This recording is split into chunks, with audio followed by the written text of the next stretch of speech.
কখনো কি এমনটা মনে হয়েছে যে একটা মাত্র তারিখ ইতিহাসের একটা টাইম ক্যাপসুলের মতো কাজ করতে পারে? মানে একটাই দিন, কিন্তু তার ভেতরেই লুকিয়ে আছে মানব ইতিহাসের কত উত্থান পতন, কত সংঘাত আর সৃষ্টির গল্প। চলুন আজ এই ব্যাপারটা নিয়েই কথা বলা যাক। প্রশ্নটা তাহলে এটাই, ৪ নভেম্বর তারিখটা যদি ইতিহাসের একটা আয়না হয়, তাহলে সেই আয়নাতে আমরা ঠিক কি দেখতে পাই? এই একটা তারিখকে ধরেই আমরা দেখব কিভাবে দুনিয়ার নানা প্রান্তের নানা ঘটনা আসলে একই সুতোয় বাঁধা পড়ে আর আমাদের এই বিশ্বকে বুঝতে সাহায্য করে। তো সবার আগে যে ব্যাপারটা চোখে পড়ে তা হল সংঘাত আর ক্ষমতার নাটকীয় পরিবর্তন। ইতিহাসে চোখ রাখলে দেখা যায় ৪ই নভেম্বর দিনটা প্রায়ই মারাত্মক অস্থিরতা আর ক্ষমতার পালাবদলের সাক্ষী থেকেছে। শুধু এই একটা তারিখের দিকে তাকালেই ক্ষমতার ভাঙা গড়ার এক অদ্ভুত চিত্র সামনে আসে। যেমন ধরুন ১৯১৮ সালে এই দিনেই একটা বিশাল পুরনো সাম্রাজ্যের পতন ঘটছে। আবার দেখুন ঠিক একই তারিখে ১৯৫৬ সালে ঠান্ডা যুদ্ধের সেই সময়ে সোভিয়েত ইউনিয়ন হাঙ্গেরির গণ অভ্যুত্থান দমন করছে। আর ১৭৭৮-এ এই একই দিনে ইরানে একটা বিপ্লবের জুমি তৈরি হচ্ছে। ভাবা যায় একটা তারিখ, কিন্তু ক্ষমতার ভাঙা গড়ার কত রকম ছবি। কিন্তু ইতিহাস তো শুধু ভাঙার গল্প বলে না, তাই না? গড়ার গল্প তো আছে। চলুন এবার দেখি কিভাবে এই ৪ই নভেম্বর তারিখটা রাষ্ট্র গঠন এবং জাতীয় পরিচয়ের সাক্ষী হয়ে আছে। সেই পরিচয় যা রাজনৈতিক আর সাংস্কৃতিকভাবে বিভিন্ন দেশকে তৈরি করে। আচ্ছা, এবার একটু সময়টা পিছিয়ে নিয়ে যাই ১৯৭২ সালে। এই দিনটা একটা নতুন দেশের জন্য বলতে গেলে এক ঐতিহাসিক মুহূর্তের ইঙ্গিত দেয়। কারণ এই দিনেই বাংলাদেশের জাতীয় সংসদ দেশটির সংবিধান পাশ করেছিল। একটা দেশের জন্য তার সংবিধান গ্রহণ করার মুহূর্তটা কিন্তু তার পরিচয় আর সার্বভৌমত্ব প্রতিষ্ঠার অন্যতম গুরুত্বপূর্ণ একটা পদক্ষেপ।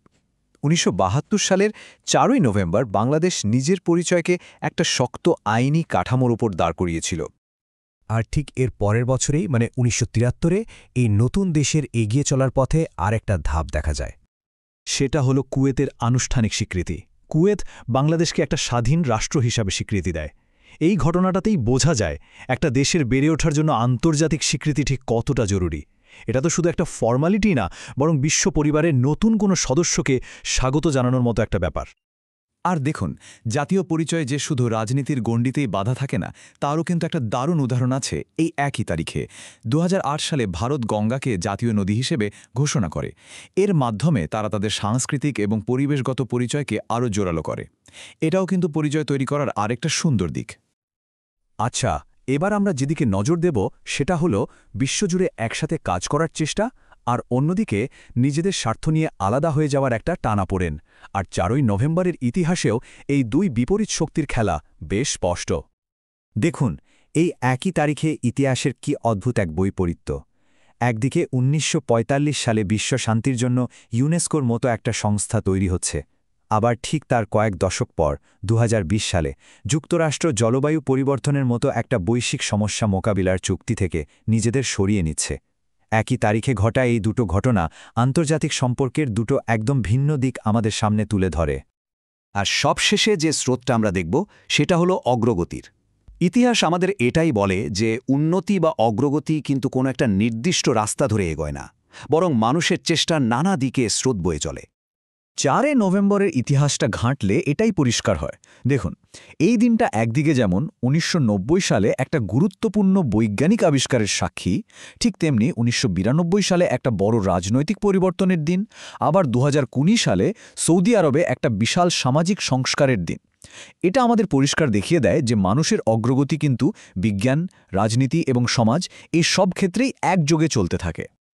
তাহলে সব মিলিয়ে ৪ নভেম্বরের গল্পটা কি দাঁড়ালো? এটা আসলে সাম্রাজ্যের শেষের আর নতুন জাতির শুরুর গল্প। এটা বিশ্বজুড়ে একসাথে থাকার চেষ্টা আর আলাদা হয়ে যাওয়ার টানাপোড়েনের গল্প। আর এটা হলো বিজ্ঞান, রাজনীতি এবং সমাজে অবিরাম এগিয়ে যাওয়ার গল্প। মানে একটাই দিন, কিন্তু তার মধ্যে ইতিহাসের কত সমৃদ্ধ আর জটিল একটা ছবি লুকিয়ে আছে। সবশেষে একটা প্রশ্ন রেখে যাই, আমরা আজ যে ইতিহাসটা তৈরি করছি সেটা ভবিষ্যতের কোনো এক ৪ নভেম্বরের গল্পে কিভাবে জায়গা করে নেবে? আমাদের আজকের ঘটনাগুলো ভবিষ্যতের কাছে কোন তাৎপর্য বয়ে আনবে? ভাবার বিষয়, তাই না?